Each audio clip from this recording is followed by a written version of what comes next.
বলে তুমি কি জানো না আমার নবী বলেছেন শোনো, প্রথম নম্বর শর্ত হলো যখন কোনো মানুষ মারা যাবে বেশি দেরি করবে না, তাড়াতাড়ি বিবাহ দিয়ে দিও। তাড়াতাড়ি যখন কোনো মানুষ মারা যাবে বেশি দেরি করবে না, তাড়াতাড়ি তাকে দাফন করে দিও, বিদায় দিয়ে দিও, বেশি তাড়াহুড়ো করিও না। অনেক মানুষ জানাজার ময়দানে বলে এই মনে সাহেব কাজ আছে তাড়াতাড়ি করেন, কাজ আছে এই আছে কত রকম বলে, যেমন ধরেন। কিন্তু আল্লাহ রাসূল বলেন মানুষকে দাফন করতে গিয়ে তাড়াহুড়ো করবে না, ওকে বিদায় দেওয়ার সময় এইটুকু শিক্ষা নিবে। আজ যেমন তার পরনের লুঙ্গি খুলেছ, একদিন তোমার কাপড় অন্য কেউ খুলবে, এই দিন তোমারও হবে বন্ধুরে। চিরদিন সবার সমান যায় না। ফালাউলাইজা বালাগাতিল হুলকুম ওয়া আনতুম হিনা ইজিন তানজুরুন। যতই মাস্তানি করে বেড়াও, যতই লাফালাফি তাবালওয়ানগিরি করে বেড়াও, চিরদিন সবার সমান যায় না, এই ক্ষমতাও চিরদিন থাকবে না। একদিন এমন আসবে যেদিন তোমার নিঃশ্বাসটা তোমার হুলকুমে এনে ঠেকাবে। ওয়া আনতুম হিনা ইজিন তানজুরুন। সেদিন তুমি অসহায় হয়ে যাবে, নিরুপায় হয়ে যাবে, ইচ্ছে করবে কথা বলার, মুখ ফুটবে না, বুক ফাটবে তো মুখ ফুটবে না, চেষ্টা করবে হাত পা নড়ার, কিছুই করতে পারবে না, তুমি অসহায় হয়ে যাবে। কেন হবে জানো? কুল্লু নাফসিন যায়কাতুল মউত। পৃথিবীর বুকে বহু জিনিসের স্বাদ চেখেছো, বহু জিনিসের স্বাদ গ্রহণ করেছো, একদিন মরণের স্বাদ গ্রহণ করতে হবে, মরতে সকলকেই হবে। তাই এবার জেনে রাখো, কোনো মানুষকে মাটি দেওয়ার সময় তাড়াহুড়ো করবে না, ওকে ভালোভাবে দাফন করে দিও। দ্বিতীয় নাম্বার হলো যদি কারো ঘরে বিবাহযোগ্য মহিলা থাকে দেরি করবে না, ওর তাড়াতাড়ি বিয়ে দিয়ে দিও, বেশি দেরি করবে না। আমরা অনেকেই ভাবি মুসলমানদের ধর্ম, ইসলাম ধর্মে মেয়েদেরকে শুধু বদ্ধ ঘরে থাকতে বলেছে, কিছু করতে পারবে না, এটা ভুল ধারণা। কে বলেছে? ইসলাম ধর্মে মেয়েরা, ছেলেরাও যেটা করে মেয়েদেরকেও অধিকার দেওয়া হয়েছে। মেয়েরা ডাক্তার হতে পারে, ইঞ্জিনিয়ার হতে পারে, ব্যারিস্টার হতে পারে, কালেক্টর হতে পারে, সব রকম হতে পারে, সব কিছু পড়তে পারে, ইসলাম বাধা দেয়নি। কিন্তু একটা শর্ত আছে। বলে কেমন শর্ত? মেয়েকে আয়ে বিয়ে গোষ্ঠী শুদ্ধ পড়াও, ইসলাম বাধা দেবে না, কিন্তু শর্ত একটা আছে। বলে কি শর্ত? ফলের বাগান যেমন চাষ করেছো শক্ত করে বেড়া দিও, নইলে পরের ছাগলে এসে তোমার বাগানটাকে মুড়ো করে দিয়ে চলে যাবে। তেমনি মেয়ে জন্ম দিয়েছ, আয়ে বিয়ে এমএ ডাক্তার ব্যারিস্টার করাও, ইসলাম বাধা দেয়নি, কিন্তু মেয়ের যত্ন নিও। কিন্তু আমরা করি কি? যেখানে যত্ন নেওয়ার সেখানে করি না, হ্যাঁ, যেখানে নেওয়ার নয় সেই জায়গায় যত্ন করি। বিবির পর্দার দরকার ছিল, কিন্তু বিবির পর্দা খুলে নিয়ে টিভিকে পর্দা দিয়েছি, হয় না? 60 বছরকার বুড়ি আর 16-17 বছরকার নাতনি, দুজনেই যাচ্ছে রাস্তার ধারে। আচ্ছা বলুন, পর্দা কার দরকার হবে, নানির না নাতনির? নাতনির। ও বুড়ির কি হবে? যদি আমাকে হাজার বা আই লাভ ইউ বলে আমার কিছু হবে না? ওকে আমার বলতে মন চাইবে, বুঝলেন? তো পর্দার দরকার ছিল নাতনির, কিন্তু নাতনিকে নাও, নাতনি উদাম হয়ে আছে, আর এই বুড়ি বোরখা পরে ইন্ডিকেটর শুধু বের করে নেন, গাড়ির মতন পিটপিট করে হাঁটছে। হ্যাঁ, ওরে রসগোল্লা উদাম হয়ে রেখেছো, আর আলকাতরা কিনে এমন পর্দা করেছো যে ছেনি হাতুড়ি দিয়ে খুলতে হচ্ছে। যেখানে পর্দার দরকার সেখানে পর্দা নাই, আর যেখানে পর্দার প্রয়োজন নেই সেই জায়গায় পর্দা করেছো। এটা কেমন বিচার? তাই জেনে রাখো, সব কিছুই করতে পারো, কিন্তু তোমরা পর্দার মধ্যে থেকো। যদি পর্দা করো আল্লাহ তোমাদের সম্মান দিবে, দুনিয়ার মানুষ তোমাকে আর ম্যাডাম বলবে না, মা বলে ডাকবে।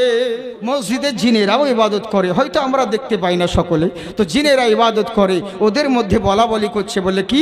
ওরে শোন, ওদিকে যাস না। বলে কেন? বলে ওখানে বিশাল বড় আল্লাহওয়ালা শুয়ে আছে। বলে তাই নাকি? বললে হ্যাঁ। বলে ওনাকে যদি পা লেগে যায় না বিয়াদবি হয়ে যাবে, যাস না। তো আর একজন জিনেদের যে সর্দার, সে বলছে ধুর, কিসের সর্দার, কিসের ও সব, হ্যাঁ আল্লাহওয়ালা। বলে কেন? বলে যায় যে হারাম বস্তু খায় তার মধ্যে কি তাকওয়া থাকে? সে কি আল্লাহর ওলি হয়? হারাম খেলে তো তার দোয়া কবুলই হয় না, সব উড়ে যাবে। হ্যাঁ, আর সে হারাম খেয়েছে, তার যত অলিত্ব ছিল সব উড়ে গেছে। বলে কি? বলে পরের ফল না বলা করে দেখো খেয়ে নিয়েছে নদীতে। হ্যাঁ, আর ওই ছেলে অলি হবে, ওর সব যত অলি ছিল সব নষ্ট হয়ে গেছে অলিত্ব। বাস চোখ খুলে গেল, হায় রে হায় কি করলো রে, আমি অন্যায় করে ফেলেছি, নফসের সঙ্গে জুলুম করেছি, অত্যাচার করেছি। যাই করে হোক না কেন, কে বা এর মালিক, এই কোন বা গাছের ফল, এর মালিক বা কে আছে, আমাকে তো ক্ষমা চাইতে হবে। আমি তো অন্যায় করে ফেলেছি, আমি তো ভুল করে ফেলেছি, মনের ভিতরে বিভিন্ন রকম ষড়যন্ত্র আঁকতে আছে, আমি অন্যায় করে ফেলেছি, কি বা করবো রে। এই বলে করলো কি, নদীর ধারে ধারে হাঁটতে আরম্ভ করতে লাগলো। আপনারা জানেন নদীর পথ কোনোদিন সোজা হয় না, আঁকা বাঁকা পথ, আঁকা বাঁকা পথ দিয়ে চলতে আছেন। 3 দিন 3 রাত্রি ধরে হাঁটতে আরম্ভ করলো। পা এলে গেছে, কিন্তু মনের মনোবল এগিয়ে নিয়ে চলে, আর মনে মনে বলে ওরে পা, এখন খাস্তালে হবে, এখন আইলে হবে, তখন তো ফল খাওয়ার লেগে নদীতে নেমে পড়েছিলে, এখন বোঝো এর খেলা। এইভাবে বহু দূর চলে গেলেন। অবশেষে কিছু দূর যাবার পরে নদীর ধারে দেখছি একটা ফল গাছ, বেশ যখন ফলের গাছ নুঙিয়ে রয়েছে, ফলের বাগান রয়েছে, মনকে স্থির করে নিলেন এটাই হয়তো সেই বাগানের ফল। এই যে বাগানের ফলগুলো নদীতে ঝুলতে আছে, এটাই হবে সেই বাগানের ফল। যাই দেখি বাগানের মালিক কোথায়, একটা বাড়ির মধ্যে দরওয়াজায় কড়া নাড়লেন, বলে আসসালামু আলাইকুম। ওয়ালাইকুম আসসালাম। মানান্তা, তুমি কে? আপনারা জানেন বাড়ির মালিকের থেকে চাকরের গরম বেশি, হ্যাঁ, গাড়ির ড্রাইভারের থেকে খালাসির পিকআপ বেশি হয়। তো তেমনি বাড়ির দারওয়ান বলছে, কে তুমি, কি হয়েছে, তার তো করানোর কেন? বললে বাবা, এই বাগানের মালিক কি এইটা? বলে হ্যাঁ, কি হয়েছে বলো? বলে ওনার সঙ্গে একটু দরকার ছিল। বলে এখন হবে না, জোহরের সময় যখন হবে নামাজ পড়তে যাবে, মসজিদের দরওয়াজায় দেখা করে নিও। বুঝলেন, মসজিদের দুয়ারে দেখা করে নিও। অপেক্ষা করতে আছেন, জোহর হয়ে গেল, নামাজ হয়ে গেল। নামাজ পড়ে যখন বের হতে আছেন, সবারই সঙ্গে মুসাফা করার পরে শেষ বেলায় যিনি বসে রয়েছেন দেখছেন, বললেন এই বাগানের মালিক হলো উনি আব্দুল্লাহ সুমাই। যখন মসজিদ থেকে বের হলেন, বলে আসসালামু আলাইকুম। এই যে সালাম দেওয়া, এটাও হলো নবী সুন্নাত। আমার আল্লাহ রসুল বলেন, শোনো, তোমরা একে অপরের সঙ্গে, ইসলাম ধর্মের খুবই, ইসলাম ধর্মের রৌনক এটাও হচ্ছে একটা জিনিস কি, বলে একে অপরের সঙ্গে যখন দেখা হবে, একে অপরের জন্য দোয়া করতে থাকবে, যত দোয়া করবে তত নেকি পাবে। আচ্ছা বলুন তো দেখি, কতজন আমরা বলে বেড়াবো আল্লাহ তোমাকে ভালো করুক, আল্লাহ তোমার অসুখ ভালো করুক, আল্লাহ তোমার ছেলেকে পড়া করুক, কতজনকে বলে বেড়াবো? কিন্তু আল্লাহ রসুল একটা সিস্টেম করেছেন, বলে এতবার দোয়া করার দরকার নেই, একটা কথার মধ্যে সব দোয়া ঢুকে যাবে। আল্লাহ তোমার ছেলে ভালো করুক, বউ ভালো করুক, স্বামী ভালো করুক, এত কিছু বলার প্রয়োজন নেই, শুধু একটা কথা বলো আসসালামু আলাইকুম, বা সমস্ত দোয়া এর মধ্যে রয়েছে। বুঝলে, সালাম দিবে, কিন্তু আমরা সালাম দিই? সালামই দিই না। কতজন আবার মুখ তো সালাম দিলে বড় মানে বুঝেছেন, মুখটাকে চাড়িয়ে কোন দিকে যে উত্তর দেয় তা ঠিক নেই। কেউ কেউ আবার সালামের কত হিসাব, আমাকুম, হ্যাঁ, কেউ আসসালাম আলাইকুম, মানে সালামের স্টাইল হেভি, বুঝেছেন? আর যে যত বড় বক্তা তার তত স্টাইল, এরকম অনেক হয়, বুঝেছেন? সবারই তো সালাম মানুষ এখনো পর্যন্ত দেয়, কিন্তু এখনো সালামই শিখলো না। সালেম আল কি? হ্যাঁ, আরে আপনাদেরই এলাকায় বিয়ে দেখতে এসে জানেন কি অবস্থা হয়েছে? একজনের ছেলেকে বউ দেখতে আসবে, শ্বশুর তরফের লোক। তো ছেলে বলেছে, ভাই আমাকে তো সবাই দেখতে আসবে বিয়ের জন্য, মেয়ের তরফের লোক আসবে, তো কি বলতে হয়? যাদের বিয়ে হয়েছে তাদেরকে জিজ্ঞাসা করছে, বুঝেছেন? তো এই হচ্ছে ব্যাপার। তো যেমন আমাদের জালসা কমিটি, রাহুল ফাউল আরো যত ইত্যাদি ভাইরা আছে, সবই তো ইয়াং মনে হয়েছে, ওর বিয়ে হয়েছে কি হয়নি জানি না। তবে আজকে জালসা যদি না হয়ে থাকে তো দোয়া করে দিব, আর যদি হয়েও থাকে তো আরো হওয়ার লাগে দোয়া করবো ইনশাল্লাহ, চিন্তা নেই। হ্যাঁ, তো কথা হচ্ছে, তো এরকম ইয়াং ছেলে যাদের বিয়ে হয়েছে তাদেরকে জিজ্ঞাসা করছে, ভাই আমাকে তো মেয়ের তরফের লোক দেখতে আসবে, তো কি বলতে হয় একটু শিখিয়ে দাও। বলে কোনো ব্যাপার লাগবে। বলে কি বলতে হয়? বলে শুধু সালেম আলকি দিবি। বলে কিরকম সালেম আলকি? বলে যখন আসবে বসার সময় একবার সালাম দিবি, নাম টাম জিজ্ঞেস করবে, ইটা সেটা করার পরে উঠার সময় একবার সালাম দিবি, আসসালামু আলাইকুম। এই সালামটাকে 9 দিন ধরে মুখস্থ করে। 9 দিন ধরে মুখস্থ করে যেই দিন ওকে মেয়ের তরফের লোক দেখতে এসেছে সেই দিনকে সাজুন গুজুন করতে করতে সালাম ভুলে গেছে। সালাম ভুলে গেছে, কি বলতে হয়। এবার মেয়ের তরফের লোকেরা বসে আছে, হ্যাঁ, বললে এসো এসো, কি পয়সা ওদিকে দাও, হ্যাঁ, চাইলে যে দিতে হবে সেটা নয়। আসলে আমি কালেকশন বক্তা নই, বুঝলেন তো। এবার ধরেন আপনাদেরকে হয়তো লাস্টে বেলায় বলবো, যদি পারেন তো দিবেন, জোর জবরদস্তি কিছু নাই। আমি অত বিহায়াও লয় যে বারবার আপনাদেরকে চাইবো দেন গো দেন গো, হয়তো 7-8 বার চাইবো, হ্যাঁ।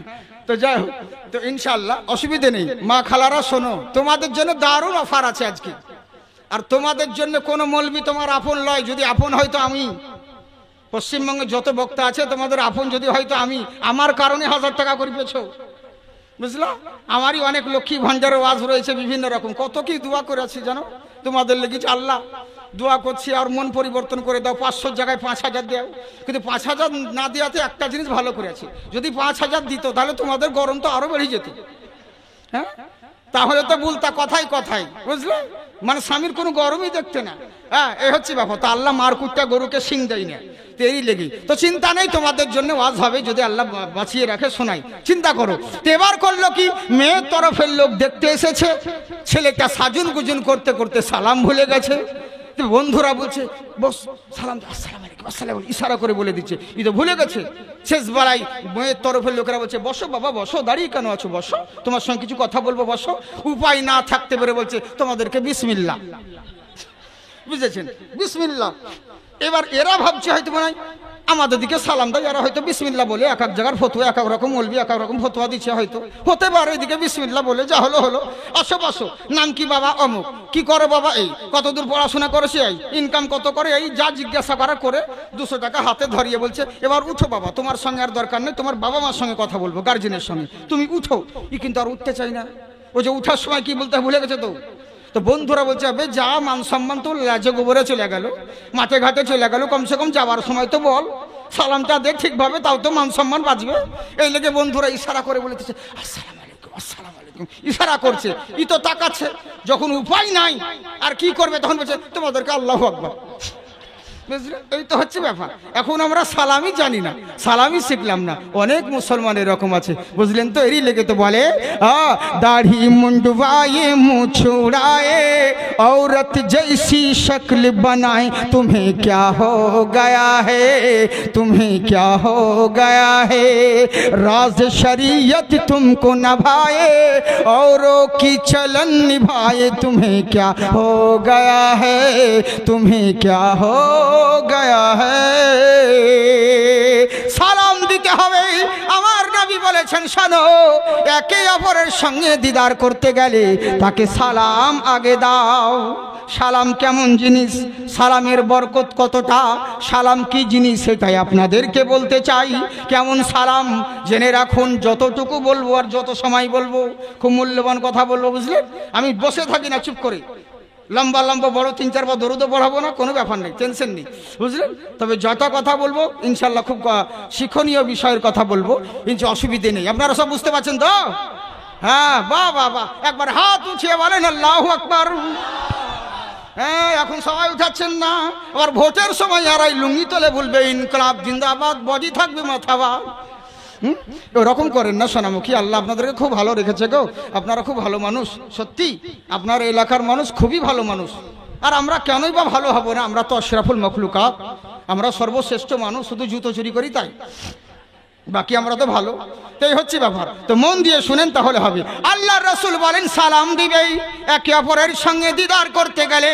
পুরাতন জামানায় আপনারা জানেন বাড়ির লোকে কর্মচারী রাখতে হতো, কাজকর্মের জন্য দাসী রাখতো। আহারে মক্কা নগরে করলো তাকি দাসী রেখেছে এক বয়স্ক মহিলা, পরের বাড়িতে কাজ করে, কর্ম করে বেতন পায়, পরের গোলামি করে। ওই বয়স্ক মহিলা 2 দিরহাম তার মালিক দিয়েছিল, বলে এই 2 দিরহাম নিয়ে একটা দিরহামে জও কিনবে আর আরেকটা দিরহামে ওই জও পিষে নিয়ে আটা নিয়ে বাড়ি আসবে। এই 2 দিরহাম দিয়েছিল বয়স্ক মহিলাকে। মহিলা করেছে কি, রাস্তায় যেতে যেতে 2 দিরহাম হারিয়ে ফেলেছে, হারিয়ে দিয়েছে। কি করবে, খুঁজতে লাগলো। হ্যাঁ, যখন হারিয়ে গেছে খোঁজাখুঁজি করছে। আমার নবী মুস্তাফা বললেন শোনো, এই বুড়ি মহিলা কিসের জন্য কান্না করো আর কিসের জন্য খোঁজাখুঁজি করো? বলে হুজুর আর বলবেন না। বলে কি হয়েছে? আমার মালিক আমাকে 2 দিরহাম দিয়েছিল জও কেনার জন্য, আটা নিয়ে যাওয়ার জন্য। এখন হুজুর 2 দিরহাম আমি হারিয়ে ফেলেছি, কি করব বলুন?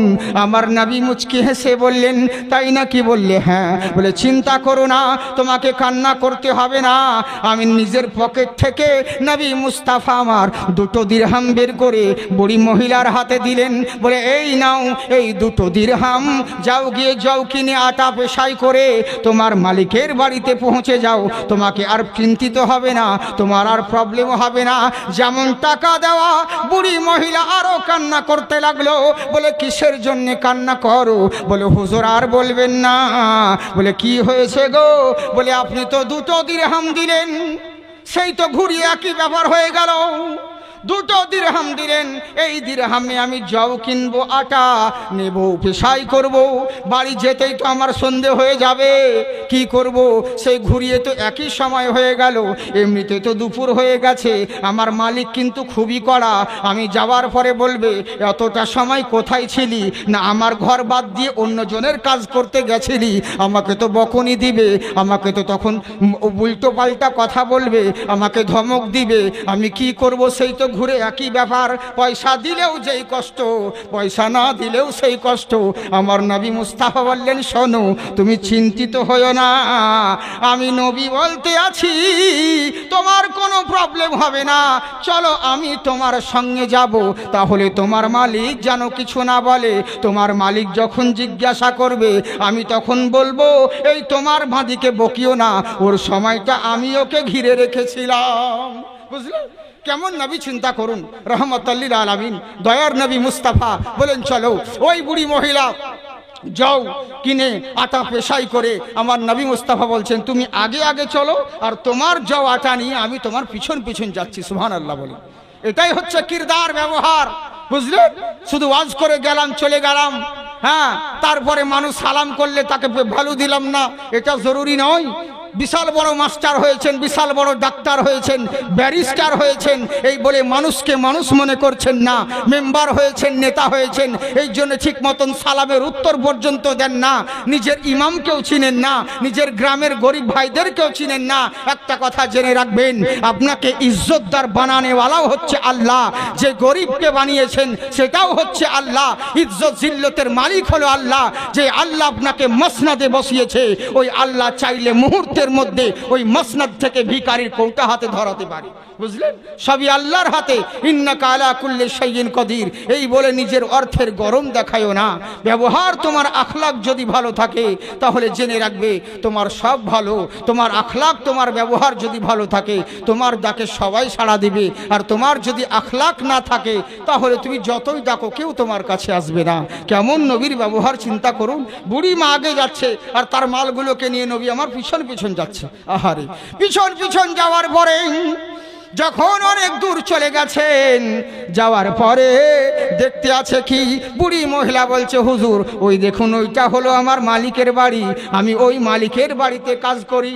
বলে তাই নাকি? বললে হ্যাঁ, আমার নবীর নজর দেখতেছিল ওই ঘরের ভিতরে আমারই গোলাম রয়েছে। এবার আমার নবী করলেন কি, বাড়ির দরওয়াজার কাছে ডাক দিলেন, আসসালামু আলাইকুম, সালাম দিলেন, কিন্তু দরওয়াজা খুলল না। দরওয়াজা খুলল না। এটাও আমার নবী শিক্ষা দিলেন, ওগো জগৎবাসী শোনো, ও আমার উম্মতেরা, যখন কাউরির বাড়ি প্রবেশ করবে আগে সালাম দিয়ে প্রবেশ করো। ওই বাইরে থেকে বলিও না ভাবি আছে গো, হ্যাঁ, দুবাইতে বলে না কুদ্দুস ভাই, ভাবি কুদ্দুস ভাই আছে গো, এইবারে বাহির থাকি, বিশাল ব্যাপার। বুঝলেন? আর ভাবিয়ে বলছেন না ভাই ছিল, ওখানে চলে গেল, সেখানে সেখানে চা খাবা, তারপর যাবা। বুঝলেন? এই হচ্ছে ব্যাপার। হ্যাঁ, কিন্তু এরকম নিয়ম নয়, আগে সালাম দাও। বাড়িতে ঢোকার পূর্বে তুমি একজন মুসলমান, বুঝেছেন? সালাম দিলেন, আসসালামু আলাইকুম, উত্তর এলো না। দ্বিতীয়বার নবী আমার সালাম দিলেন, দ্বিতীয়বার জবাব এলো না। তৃতীয়বার আমার নবী মুস্তাফা আবার যখন ডাক দিলেন, সালাম দিলেন, আসসালামু আলাইকুম, যেমন সালাম দেওয়া সঙ্গে সঙ্গে দরওয়াজাও খুলে গেল, সালামের উত্তরও মিলে গেল। একবার সুবহানাল্লাহ বলো। হ্যাঁ, এবার যখন বেরিয়ে এলেন সঙ্গে সঙ্গে বলছে হুজুর কদম মুবারাকে পড়ে, ইয়া রাসূলুল্লাহ ইয়া হাবিবাল্লাহ নবী গো ফিদাকা আবিয়া উম্মি, আপনার পদতলে আমার পিতামাতা কুরবান হয়ে যাক, আজকে আপনি আমার বাড়ির দরওয়াজায়, আমি কিনা সৌভাগ্যবান। ওরে প্রত্যেক মানুষ চাই নবী মুস্তাফার রাস্তা দিয়ে যদি হেঁটে যায়, ওই ধুলো পায়ের ধুলো হাওয়ার মধ্যে উড়ে যদি আমার বাড়িতে প্রবেশ করে, আমি ধন্য হয়ে যাব। সবারই মনে এটাই ইচ্ছে জাগে, কিন্তু আমার কি নসিব, আমার কি ভাগ্য ভালো, ওরে যেই নবীর ধুলোর জন্য সবাই লালায়িত থাকে, আর সেই নবী এসেছে আমার দরওয়াজাতে। সুবহানাল্লাহ বলেন, কত বড় আমি ভাগ্যবান। বলে ঠিক আছে, আগে প্রথম কথা শোনো। বলে কি? বলে তোমাকে প্রথমবারে সালাম দিলাম, উত্তর কেন দিলে না? দ্বিতীয়বার সালাম দিলাম, দ্বিতীয়বারও উত্তর দিলে না, অথচ বাড়ির মধ্যে তুমি ছিলে, তুমি কি শুনতে পাওনি? বলে পেয়েছি হুজুর। বলে উত্তর কেন দিলে না? বলে এর এলাকায় দিলাম না হুজুর, এর মধ্যে হিকমত আছে। বলে কি হিকমত? বলে সালাম হচ্ছে একটা দোয়া জিনিস, আমরা মৌলবি মৌলানা মুফতি মুহাদ্দিস গাউস কুতুব আফলাক সবাই মিলে দোয়া করি। এর ওসিলায় দোয়াতে কত রকম পড়তে হয়, কুল শরীফ, দরুদ শরীফ, নবীর ওসিলা সমস্ত কিছু বলার পরে দোয়া পাঠাতে হয়। ইজাবাতের দরবারে কবুল হবে না হবে 50-50 কোনো গ্যারান্টি নেই, কিন্তু যেই দোয়া করি কবুল হতে অনেক দেরি হয়ে যায়। কিন্তু জেনে রাখো, আর আমার নবী মুস্তাফা যখন দোয়া দেন আগে কবুল হন, তারপরে সেই ইজাবাতের মধ্যে পৌঁছান। জেনে রাখো, সবাই নবীর ওসিলায় দোয়া করতে থাকে, আর নবী স্বয়ং আমার বাড়ির দরওয়াজায় দোয়া দিতে আছে। আমি কত বড় ভাগ্যবান। এই লেগে দোয়া নেওয়ার জন্যে প্রথমবার উত্তর দিইনি, দ্বিতীয়বারও উত্তর দিইনি। আল্লাহ রসুলের মুখ থেকে আমার জন্য দোয়া নাজিল হোক, এরই লেগে দ্বিতীয়বার উত্তর দিইনি।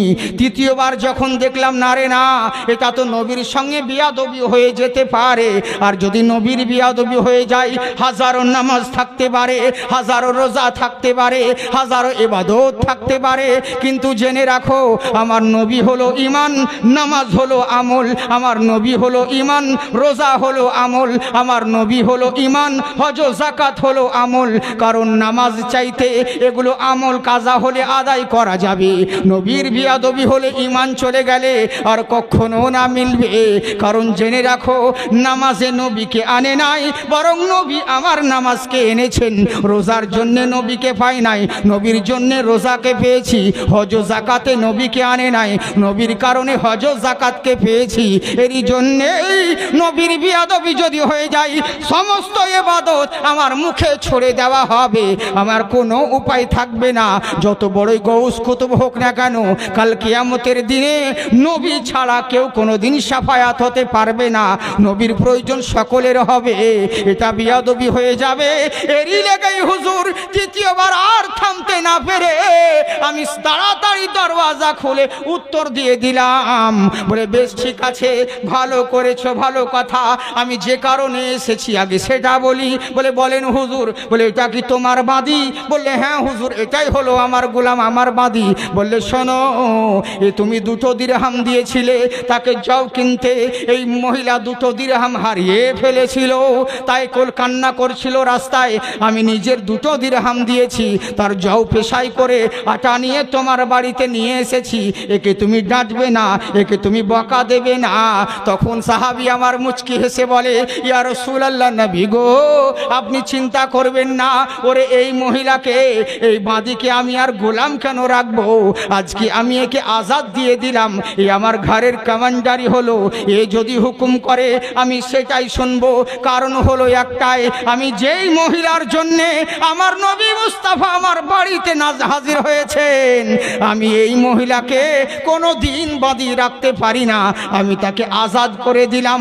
আজাদ মানে হলো তার যেখানে উচ্ছি সেখানে যেতে পারে, যা ইচ্ছে করতে পারে, কারো বাধা নেই, কিন্তু বিনা পরিশ্রমে মাসিক বেতন তার পৌঁছে যাবে।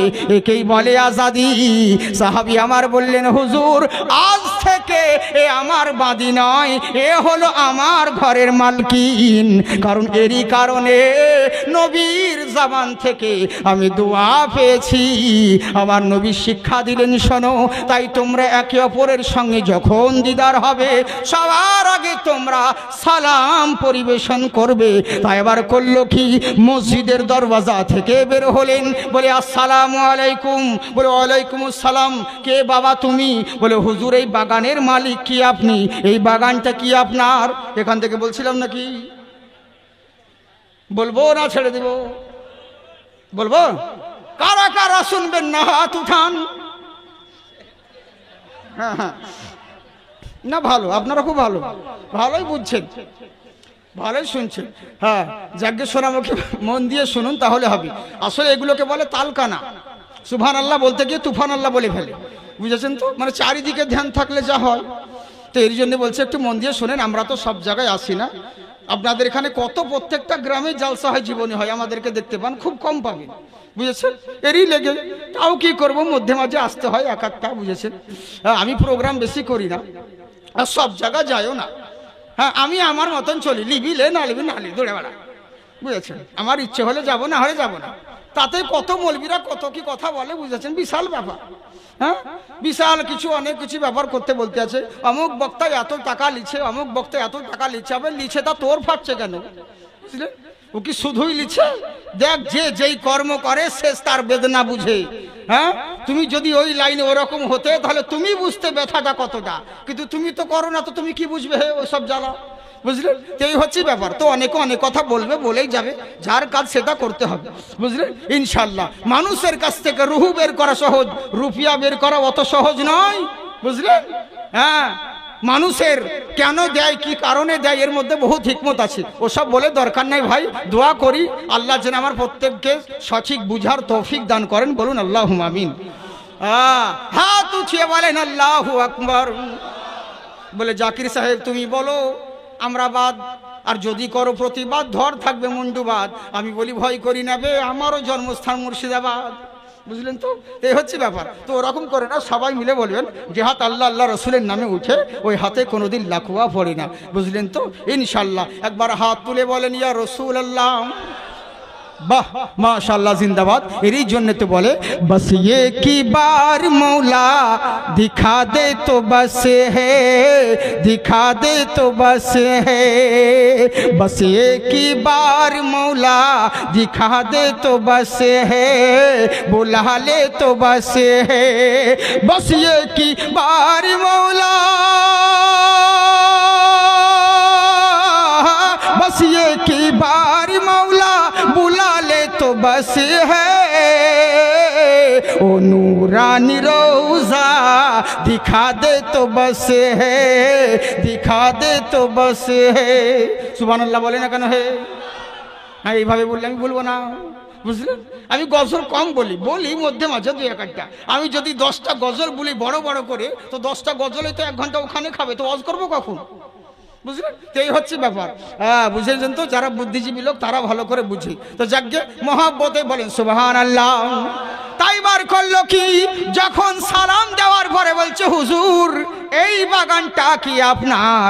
বাগানের মালিক কি আপনি? বলে হ্যাঁ বাবা, কি হয়েছে বলো, তোমাকে তো কোনোদিন দেখিনি। বললো হুজুর দেখবেন না, আমার বাড়ি অনেকটা দূরে। বলে কত দূরে? বলে এখান থেকে 3 দিন পথ অতিক্রম করে এসেছি। বলে তাই নাকি? বললে হ্যাঁ। তা বাবা কিসের জন্য এসেছো? বলে হুজুর আর বলবেন না, আপনার কাছে ক্ষমা চাইতে এসেছি। বলে ক্ষমা? তোমাকে তো কোনোদিন দেখিনি, আর তুমি এসেছো ক্ষমা চাইতে, কিসের জন্য ক্ষমা চাইছো বলো? বলে হুজুর আপনার এই বাগানের ফল নদী দিয়ে ভেসে যাচ্ছিল, ওই বহু দূরের পথ, আমি ক্ষুধার যন্ত্রণায় ছটফট করছিলাম, ক্ষুধার তাড়নায় ফলটা দেখে আমি নফসের তাড়নায় আমি নদীতে দেখাটু পায়ে নেমে ফলটাকে করে খেয়ে নিয়েছিলাম, কামড় দিয়ে দিয়েছিলাম হুজুর। এরই লেগেই হুজুর না বলা করে আপনার ফল খেয়ে আমি নফসের প্রতি জুলুম করেছি, অত্যাচার করেছি। আমি হুজুর শকুনের প্রথম ধাপে উঠেছি, আমার সবই নষ্ট হয়ে যাবে। তাই আমি চাই আপনার বাগানের ফল আমি খেয়েছি, আমি অন্যায় করে ফেলেছি, ওই ফলের আমাকে ক্ষমা দিতে হবে। আপনারা ভালো করে জানেন কিরসান কিন্তু লাঙল চিনে, মালিক চিনে ফেলেছে।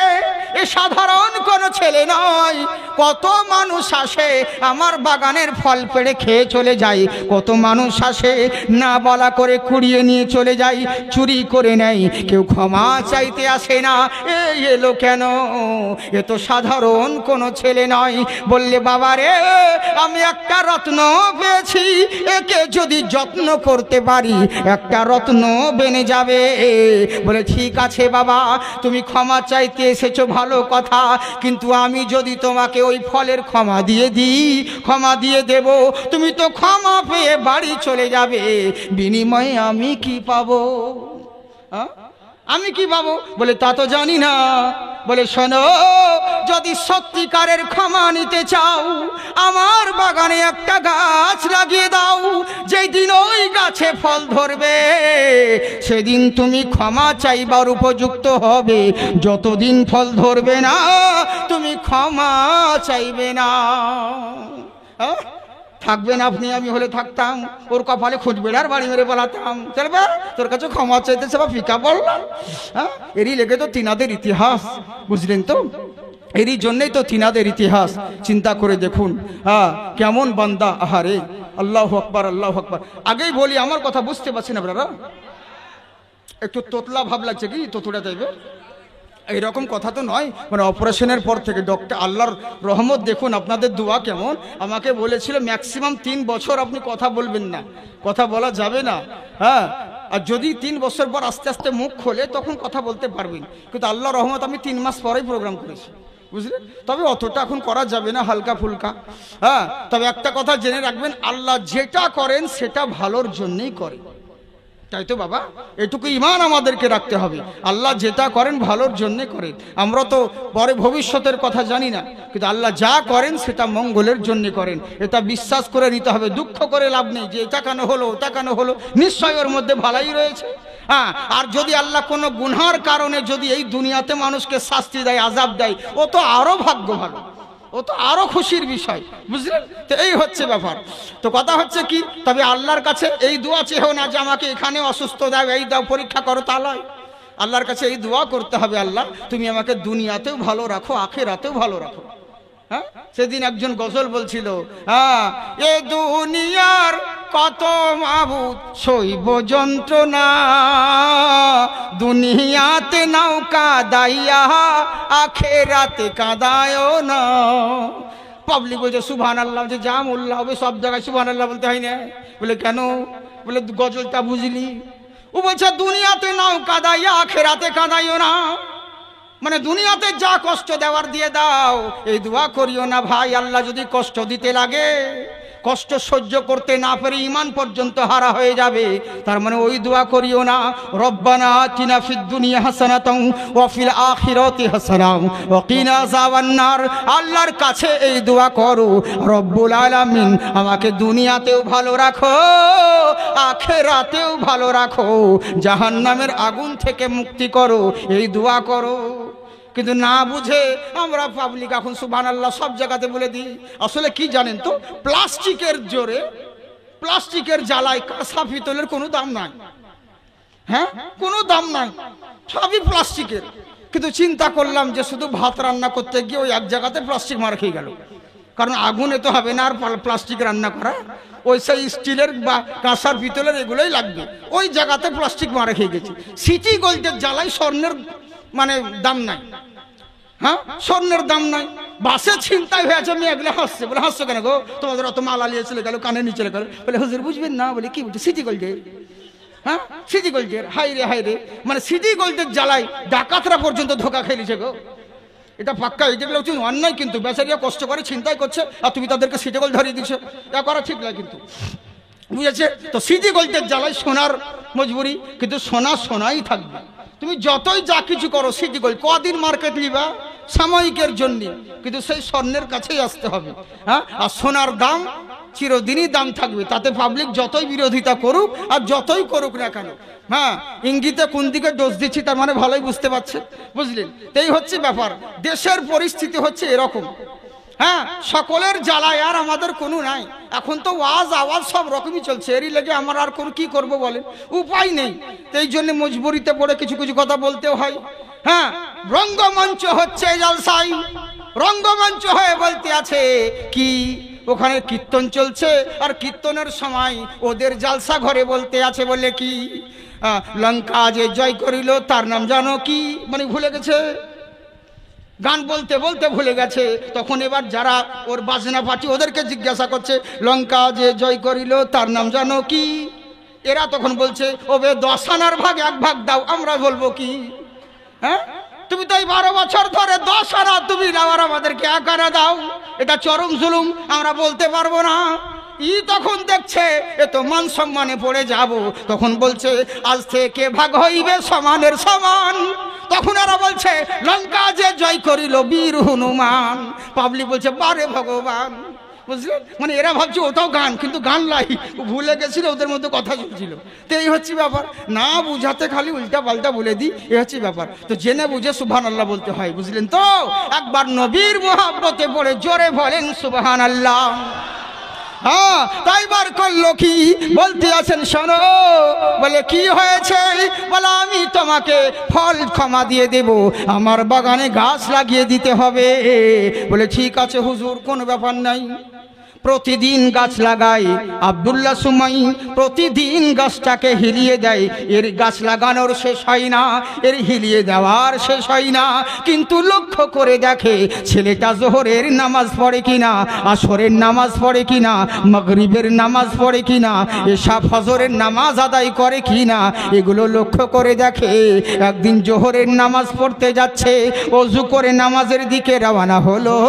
হঠাৎ করে মালিক বলতে আছে বাঁদিরে একটু নোংরা জিনিস তার গায়ে জামাই লাগিয়ে দে। যেমন জামাই লাগিয়ে দেওয়া, চট করে বলছে হ্যাঁ আমি নামাজ পড়তে যাচ্ছি, তুমি আমার জামাই নোংরা লাগিয়ে দিলে, এই কথা বলে দিল, বুঝলেন তো? খুব সুন্দর কথা। হ্যাঁ, আসলে কি জানেন তো, মানে ফাতিয়া ইয়াজদাহাম আজকের দিনে আর অনেকের অনুরোধের কারণে আমাদের নিজস্ব কিছু বলতে পারি না, এরই জন্য আমাদেরকে বলতে বাধ্য হয়। কিন্তু এর মধ্যে কিছু কিছু কথা আমি টপিক দিয়ে বলছি, মেন জিনিস সম্পূর্ণ বলছি না। হ্যাঁ, তো যাকে শুনবেন তো, চলবে তো যাই। হ্যাঁ, মুহূর্তের মধ্যে টপিক চেঞ্জ করে দিব, কোনো ব্যাপার নেই।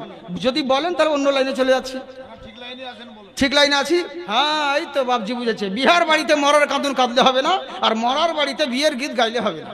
তো ঠিক আছে ইনশাল্লাহ, ফাতিয়া ইয়াজদাহাম এরই লেগে বলতে আছি। কেমন তাকওয়া জিনিস চিন্তা করুন। আরে ইনি করলো কি, যেমন জামাই নোংরা লাগিয়ে দিয়েছে, সঙ্গে সঙ্গে যাও আমি নামাজ পড়তে যাবো, তুমি আমার জামাই নোংরা লাগিয়ে দিলা, যা চরম অন্যায়, বুঝলেন? চরম অন্যায়। বাঁদির চলে গেল, বাঁদিকে জিজ্ঞাসা করে বাঁদিরে কি বললো? বলে হুজুর আর বলবেন না। বলে কি হয়েছে? বলে হুজুর একটু চোখ দেখিয়েছে, গরম করে কথা বলছে। মালিক বলছে আমার বাগানে এখনো ফল ধরে নাই, দিন আসে রাত যাই, রাত আসে দিন যাই, কয়েকদিন কেটে গেল, কেটে যাওয়ার পরে আবার যখন ফেরত এলো, হঠাৎ করে একদিন মা সিত্তাতি তাকবীরাতি ওয়াজিবুল্লাহ তাআলা, বছরের একটা দিন 5 তাকবীরের শহীদ, মা সিত্তাতি তাকবীরাতে 6 তাকবীরের শহীদ, ওই যে জানাজার নয়, ওই যে ঈদুল ফিতরের নামাজ করলো কি, 6 তাকবীরের শহীদ ঈদুল ফিতরের ওয়াজিব নামাজ পড়তে যাচ্ছে। বছরকার দিন, খুশির দিনে নামাজ পড়তে যাবে, গোসল করে ওযু করে পাঞ্জাবি পরিধান করে নামাজ পড়তে যাচ্ছে। আবার মালিক তার বাঁদিকে বলল বাঁদিরে আবার কিছু জিনিস তার গায়ে লাগিয়ে দে। আবার যেমন একটা নোংরা জিনিস তার গায়ে লাগিয়ে দিয়েছে, উনি আর কিচ্ছু বললেন না। নদীর পানি দিয়ে হোক আর কুয়ার পানি দিয়ে হোক, নিজের জামাটাকে নিচড়ে নিয়ে ধৌত করে ঘাড়ের মধ্যে ফেলে চলে গেলেন নামাজের দিকে। মালিক বলছে শোনো, এত দিনে আমার বাগানে ফল ধরেছে, বুঝলে? এগুলো হিকমতের কথা, সবাই বুঝবে না। চলে এলাম, ইনি বলছে বাবা আবু সালেহ, বলে বলেন হুজুর।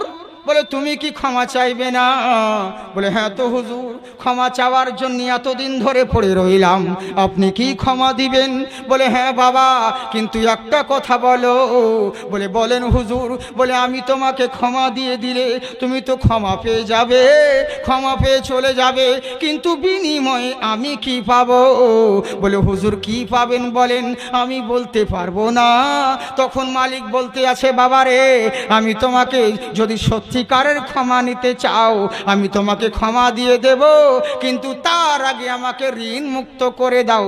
বলে কিসের ঋণ? বলে তুমি কি জানো না আমার নবী বলেছেন শোনো, প্রথম নম্বর শর্ত হলো যখন কোনো মানুষ মারা যাবে বেশি দেরি করবে না, তাড়াতাড়ি বিবাহ দিয়ে দিও।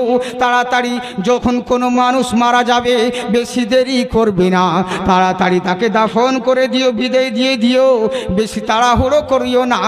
অনেক মানুষ জানাজার ময়দানে বলে এই মনি সাহেব কাজ আছে তাড়াতাড়ি করেন, কাজ আছে এই আছে, কত রকম বলে যেমন ধরেন, কিন্তু আল্লাহ রাসূল বলেন মানুষকে দাফন করতে গিয়ে তাড়াহুড়ো করবে না, ওকে বিদায় দেওয়ার সময় এইটুকু শিক্ষা নিবে। আজ যেমন তার পরনের লুঙ্গি খুলেছো, একদিন তোমার কাপড় অন্য কেউ খুলবে, এই দিন তোমারও হবে বন্ধুরে। চিরদিন সবার সমান যায় না। ফালাউলাইজা বালাগাতিল হুলকুম ওয়া আনতুম হিনা ইজিন তানজুরুন। যতই মাস্তানি করে বেড়াও, যতই লাফালাফি তাবালহুয়ানগিরি করে বেড়াও, চিরদিন সবার সমান যায় না, এই ক্ষমতাও চিরদিন থাকবে না। একদিন এমন আসবে যেদিন তোমার নিঃশ্বাসটা তোমার হুলকুমে এনে ঠেকাবে। ওয়া আনতুম হিনা ইজিন তানজুরুন। সেদিন তুমি অসহায় হয়ে যাবে, নিরুপায় হয়ে যাবে, ইচ্ছে করবে কথা বলার, মুখ ফুটবে না, বুক ফাটবে তো মুখ ফুটবে না, চেষ্টা করবে হাত পা নড়ার, কিছুই করতে পারবে না, তুমি অসহায় হয়ে যাবে। কেন হবে জানো? কুল্লু নাফসিন যায়কাতুল মউত। পৃথিবীর বুকে বহু জিনিসের স্বাদ চেখেছো, বহু জিনিসের স্বাদ গ্রহণ করেছো, একদিন মরণের স্বাদ গ্রহণ করতে হবে, মরতে সকলকেই হবে।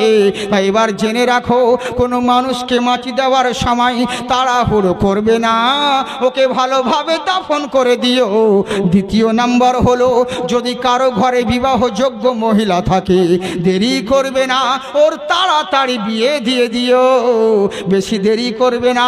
আমরা অনেকেই ভাবি মুসলমানদের ধর্ম, ইসলাম ধর্মে মেয়েদেরকে শুধু বদ্ধ ঘরে থাকতে বলেছে, কিছু করতে পারবে না, এটা ভুল ধারণা। কে বলেছে?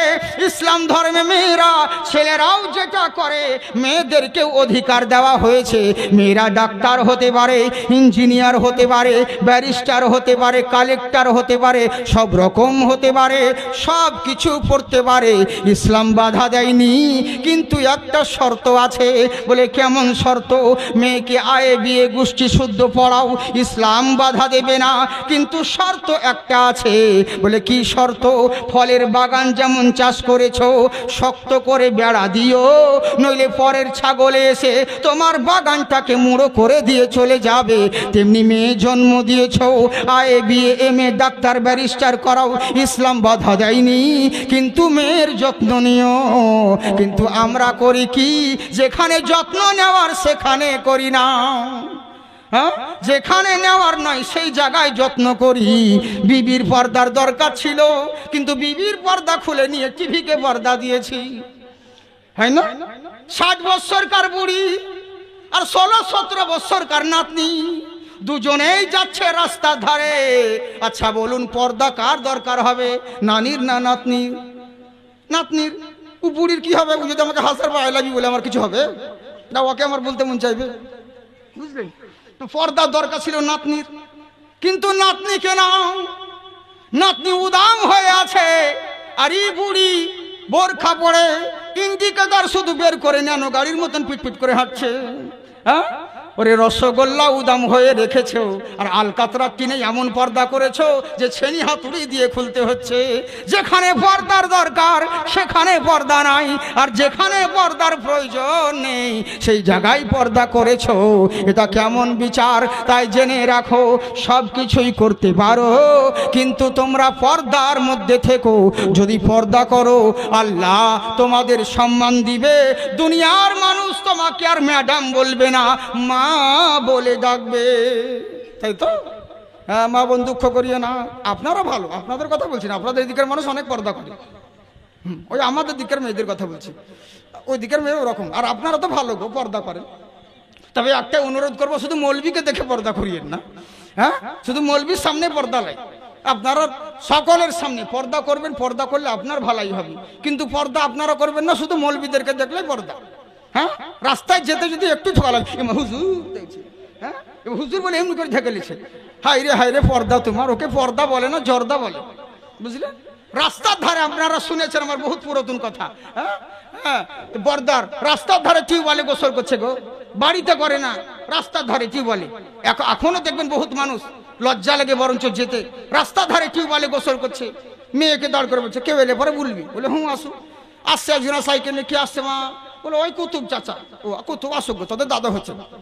আর একবার দেখতো মা কে আসছে, বলে মা লোকমান, ও লোকমান সিরাজুল আব্বা আসুক গা, তোদের চাচা হচ্ছে, আসুক গা, ভাই না। আর একবার দেখতো মা ওদিকে রাখ মা, আর একবার দেখতো মা কে আসছে, হ্যাঁ যখন বলছে মা মৌলবি সাহেব, যেমন মৌলবি বলা তাড়াতাড়ি এমনি করে থেকে লুকাচ্ছে, কেন রে আমরা কি তোর ভাসুর হই, হ্যাঁ আমরা কি তোর শ্বশুর হই যে দেশের লোককে উদাম করে দেখাবি আর মৌলবির সময় ঢাকবি, তোকে কে বলেছে পর্দা করতে? হ্যাঁ হাই রে কি বলবো, দুঃখের কথা বলতে লাগে ব্যথা। হ্যাঁ মা বোন তোমরা দুঃখ করি না, তোমরা খুব ভালো, আল্লাহ তোমাদের ভালো করুক, বুঝলেন? যাকে সোনামুখী আমার, তবে পর্দাটা করি আমার কলিজের টুকরো মা বোন, সোনামুখী তোমরা একটু পর্দাটা করো, পর্দা করলে তোমাদের ভালোই হবে, জানো মা বোনদের কত সম্মান কত ইজ্জত। তাই বার বলছে শোনো, তাই তোমরা মেয়েদেরকে সম্মানের সহিত রেখো, যখন বিবাহ যোগ্য হয়ে যাবে একমাত্র বাবারাই জানে বিবাহ যোগ্য মেয়ে থাকলে কতটা যন্ত্রণা কতটা কষ্টদায়ক, ঠিক মতন তার রাত্রে ঘুম হয় না। তাই বাবারে আমার ঘরে একটা মেয়ে রয়েছে, বহু জায়গায় পাত্র খুঁজে বেড়ালাম, কোনো জায়গায় মনে ধরেনি বাবারে, তোমাকে আমার মনে ধরেছে, তোমাকে আমার মনে ধরেছে, তোমাকে আমার চোখে লেগেছে, তাই তোমাকে আমার পছন্দ, আমি চাই তোমার হাতে আমার মেয়েকে সঁপে দিতে, আমার মেয়েকে বিয়ে করে আমাকে ঋণ মুক্ত করো, আর নইলে এখান থেকে কেটে পড়ো। বুঝলে? ইনি চিন্তা করলো কি করব রে, এ তো বিশাল ব্যাপার, তো বিয়ে যখন করতে হবে ক্ষমা তো লাগবে আমার, তাই তো এক হচ্ছে হকুল্লাহ হুকুকুল ইবাদ, এক হচ্ছে আল্লাহর হক, এক হচ্ছে বান্দার হক। আল্লাহর হক নষ্ট করলে ওয়া গাফিরিজ যাম ওয়া কাবিরিত তওব, আল্লাহর কাছে তওবা করো, আল্লাহ ক্ষমাকারী, আল্লাহ মার্জনাকারী। আর বান্দার হক নষ্ট করলে আগে বান্দার কাছে ক্ষমা চেয়েও, বান্দা যতক্ষণ ক্ষমা করবে না মহান আল্লাহ ক্ষমা করবে না। বুঝলে? বান্দার কাছে ক্ষমা চেয়ে এসো। হ্যাঁ কিন্তু করলো কি, মরতে হবে আমাদেরকে, কিন্তু বান্দার হক নষ্ট করলে, বান্দা ক্ষমা না করলে আল্লাহ ক্ষমা করবে না। যাই হোক বিয়ে যখন করতে হবে, আজ করলেও করব কাল করলেও করব, কোনো ব্যাপার নেই বিয়ে করব, কিন্তু ক্ষমা আমার চাই। বলে হুজুর ঠিক আছে বিয়ে করব, কিন্তু সূরা নিসায় আল্লাহ বলেন যখন তুমি কাউকে বিয়ে করতে যাবে মেয়েকে একবার দেখে নিও, যদি তোমার নয়ন জুড়ে যায় তাহলে বিয়ের প্রস্তাব দিও। তো একবার মেয়েটাকে দেখান, হ্যাঁ একবার মেয়েটাকে দেখান, দেখেনি তো এতদিন ধরে আছে কিন্তু মেয়েকে দেখেনি। বুঝলেন?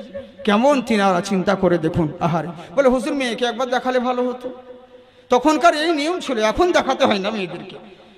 বিয়ে দেখতে যাবেন তার আগে আর 1000টা লাইন আছে মোবাইল, ফেসবুকে আর মেসেঞ্জারে হোয়াটসঅ্যাপে, সারা রাত বাপ মাও কিছু বলে না। শুনেন, আপনার ছেলে মেয়েকে যদি পারেন একটা বন্দুক কিনে দিয়েন, কাউকে গুলি করে হয়তো জেলে চলে যাবে, কিন্তু মোবাইল যদি দিয়েন তাহলে পুরো লাইফ বরবাদ করে দিলেন।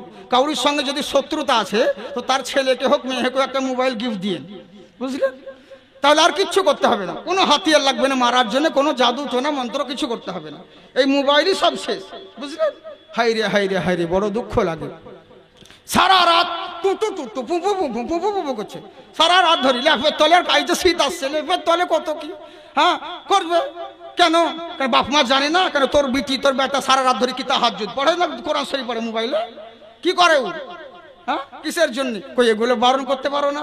কিন্তু তা তো করবে না। নিজের পায়ে নিজে কুড়াল মারছি। আজকে দেশের যা বিপদ আসছে হচ্ছে, এর জন্য দায়ী কে? কোনো মোদিকে দিয়েন না, এর জন্য দায়ী হলো আমরা। তাই তো বাবজি, আমরাই দায়ী। ধরুন আপনাদের এই আখরিগঞ্জে রাস্তার ধারে, আস্তে পর্দার ধারে বিশাল বড় জাম গাছ আছে। এই জাম গাছ আছে তো কিছু লোক, এই গ্রামের লোক, হাসানপুরের লোক বলল, এক কাজ কর, হাই রে এত বড় বড় গাছে জাম ধরেছে রে, কেউ যদি থাকতো আমাদেরকে যদি ফেলে দিত কত ভালো হতো। আপনার গ্রামের ইমাম সাহেব হোক বা আমাদের মুবারক সাহেব হোক, উনি গিয়ে বলছে, আমি হলাম ইমাম মানুষ, আমি আলেম মানুষ, আমাকে উঠাও গাছে, আমি গাছে উঠবো, উঠে জাম পেড়ে এনে তোমাদেরকেও খাবো, আমিও খাবো, তাহলে সবার কাজ হবে। আমাকে উঠাও গাছে। গ্রামের লোকে ফতুয়া দিয়ে দিল, মৌলবীর গাছে উঠা জায়েজ নয়। যা বাবা, সাইড থেকে ফতুয়া দিয়ে দিল, মৌলবীর গাছে উঠা জায়েজ নয়। বাস, মৌলবী পালিয়ে গেল। একটা হুমড়া চুমড়া ব্যক্তি এসে বলছে, আমি মেম্বার, আমাকে উঠাও। হ্যাঁ, আমি দেশের সেবা করি, জনগণের সেবা করি, আমাকে গাছে উঠাও, আমি জাম পেড়ে আনবো, আমিও খাবো, তোমরাও খাবে। বলে, বাবা তোমার মতন লোক দরকার আছে। সবাই মিলে চেড়ে চুড়ে গাছে উঠিয়ে দিল। গাছে উঠে জাম পাড়ছে, খাচ্ছে। নিচে এরা বসে আছে, জাম পড়বে বলে দেখছে জামের পরিবর্তে সারা শুধু আঠি বলছে। আঠি পড়ছে, চিন্তায় পড়ে গেল, কি ব্যাপার রে, কথা হয়েছিল জাম পেড়ে এনে খাবো, এখন দেখছি একাই খাচ্ছে, আমাদেরকে জাম ফেলছে, আঠি ফেলছে, এ তো চরম অন্যায়, এটা তো কথা ছিল না। তখন এবার দোয়া করছে, কি করবো? তখন দোয়া করছে, আল্লাহকে গাছ থেকে নামিয়ে দাও, গাছ থেকে নামিয়ে দাও। কেন বে, তোরাই তো উঠালি, হ্যাঁ তোরাই তো উঠালি গাছে, এখন কেন দোয়া করছি? যত বিপদ আসছে এইগুলো তোমার হাতের কামাই, বিপদে পড়ে দোয়া করলে হবে না, আল্লাহ অমুক জনাকে ধ্বংস করে দাও। কেন তোমার হুঁশ হয়নি? এই যে বিপদ এসেছে শুধুমাত্র তোমাদের কারণে। তুমি কি জানো না, যখন একদিন মস্তিয়েছ একদিন পস্তাতে হবে। যখন রুজির মালিক আল্লাহ মুখে বলছো কিন্তু অন্তরে মানোনি, তখন বিপদে পড়ে বলছো আল্লাহ যা করে তাই মেনে নিতে হবে। এতদিন মনে ছিল না, কাজ করার সময় মসজিদে যখন আজান দিতেছিল তখন মনে হয়নি, ওরে শোন, রুজির মালিক আল্লাহ, ব্যবসা যখন হবে হবে, চল আগে নামাজটা পড়ি, তখন আল্লাহর কথা মনে হয়নি। এখন দেওয়ালে পিঠ ঠেকেছে, এখন এবার বলছো আল্লাহ যা করবে তাই মেনে নিতে হবে। এখন বুঝ ঠেলা, বুঝলেন? এই হচ্ছে ব্যাপার। হ্যাঁ, এই হচ্ছে ব্যাপার। এর জন্য দায়ী হচ্ছে আমরা বাবজি, এর জন্য অন্য কেউ দায়ী নয়। কাউকে দায়ী করে লাভ নেই। দেশের যা পরিস্থিতি, এর জন্য আমরাই হলাম দায়ী। হ্যাঁ, তাই বার করলো কি শোনো, বললে কি হয়েছে? বলে এখন আমাদের প্রত্যেকটা পরিবারের উচিত হবে নিজের সন্তানদেরকে শাসন করা, নিজের সন্তানদেরকে আয়ত্তের মধ্যে রাখা। আজকাল করতে করতে ছোট আছে বলতে বলতে ছেলে বড় হয়ে গেল, আপনার আয়ত্তের বাইরে বেরিয়ে গেল, তখন আর শাসন করতে পারবেন না, তখন ঘুরিয়ে ও আপনাকে শাসন করবে। এরই লেগেই সময় থাকতে তাদেরকে শুধরানোর চেষ্টা করুন। মা বোন আপনারা যদি শুধরাতে পারেন তাহলে এখানেও লাভবান হবেন, পরকালেও লাভবান হবেন। তাই বলছে বাবারে, আমি আপনার মেয়েকে বিয়ে করব, কিন্তু বিয়ের আগে একবার মেয়েকে দেখান, আমি তো কোনো দিন দেখিনি। তখন বলছে শোনো, আমার মেয়েকে কি দেখবে গো, আমার মেয়ের যা গুণ আছে আমি তোমাকে বলে দিই, তাহলে তো করবে। বলে হ্যাঁ বলুন। বলে শোনো, আমার মেয়েকে দেখা লাগবে না, যা যা আমার মেয়ের মধ্যে গুণ আছে আমি সবই বলে দিচ্ছি। বলে বলুন। বলে আমার মেয়ে কি দেখবে, ও তো দেখতে কালো। বলে তাই নাকি? বললে হ্যাঁ। বলে আমার মেয়ে শুধু কালো নয়, সে তো অন্ধ। বলে তাই নাকি? বললে হ্যাঁ। আর তোমার মেয়েকে কি দেখবে, কি করে আসবে, সে তো খোড়া, ল্যাংড়া, মুখে বোবা, কানে কালা, ইত্যাদি অনেক রকম বর্ণনা দিলেন। বলে এগুলো হচ্ছে আমার মেয়ের গুণ, তোমার ইচ্ছে হলে বিয়ে করো, নইলে এখান থেকে কেটে পড়ো। মালিক চিন্তা করে নিল। আবু সালে মুসা জঙ্গি মাথা নত করে কোরআনের দিকে খেয়াল করে, আল ইমানে মুফাসসালের দিকে খেয়াল করে। কি করবে? আমানতু বিল্লাহি ওয়া মালাইকাতিহি ওয়া কুতুবিহি ওয়া রাসূলিহি ওয়াল ইয়াউমিল আখির ওয়াল কদরি খাইরিহি ওয়া শাররিহি মিনাল্লাহ মিনাল্লাহি তাআলা ওয়াল বাসি বাদাল মাউত। আমি ঈমান এনেছি আল্লাহর উপরে, আল্লাহর রাসূলের উপরে, আল্লাহর ফেরেশতার উপরে, আল্লাহর কিতাবের উপরে। শুধু তাই নয়, আখিরাতের উপরে, খাইরিহি ওয়া শাররিহি মিনাল্লাহি তাআলা। ভালো মন্দ যা কিছু হয় সবই আমার তাকদীরের উপরে, আমার নসিবের উপরে। আমার নসিবে যদি ভালোই লিখে থাকে কেউ কোনোদিন খারাপ করতে পারবে না। আমার নসিবে যদি খারাপ লেখা থাকে কেউ কোনোদিন ভালাই করতে পারবে না। কি করব রে, মরতে একদিন হবে, দুনিয়া ছেড়ে একদিন মরে চলে যেতে হবে। আমার ভালো মন্দ সবই যখন আমার তাকদীরের উপরে, নিশ্চয় আমার নসিবে এটাই লেখা ছিল, মেনে নিতে হবে, তাছাড়া কোনো উপায় নেই। বলে ঠিক আছে হুজুর, আপনার মেয়ে যা হবে হোক, আমি ওই মেয়েকেই বিয়ে করব, বিনিময়ে আমাকে ক্ষমা দিতে হবে। সুবহানাল্লাহ। চিন্তা করতে পেরেছেন কত বড় ঝুঁকি? এ তো বিয়ে নয়, মনে হয় জানাজা। হ্যাঁ, কত বড় ঝুঁকি নিলেন জীবনে। বিয়ে করব কিন্তু আমার ক্ষমা চাই, ওই মেয়েকে বিয়ে করব, কানা ঘোড়া। আহারে, এবার তো পালাতে পারতেন, কিন্তু এবারও পালালেন না। চিন্তা করে দেখুন। আহারে, খুব সুন্দর কথা সামনে আসছে, কিন্তু বলতে গেলে আমার টাইম হয়ে যাচ্ছে, তো এটা হচ্ছে সমস্যা। আপনাদের বিরক্ত লাগে না তো? সত্যি বলছেন? হ্যাঁ হ্যাঁ হ্যাঁ হ্যাঁ হ্যাঁ, জি জি জি জি, হ্যাঁ মাশাআল্লাহ। হ্যাঁ, যেটা কবরস্থান উপলক্ষে কালেকশনের জলসা, অতএব আমি বলতে থাকবো, আপনাদের দিকে চাদর নিয়ে যাবে, যার যেটা পারবেন ইনশাল্লাহ কবরস্থান উপলক্ষে দিবেন, বুঝলেন?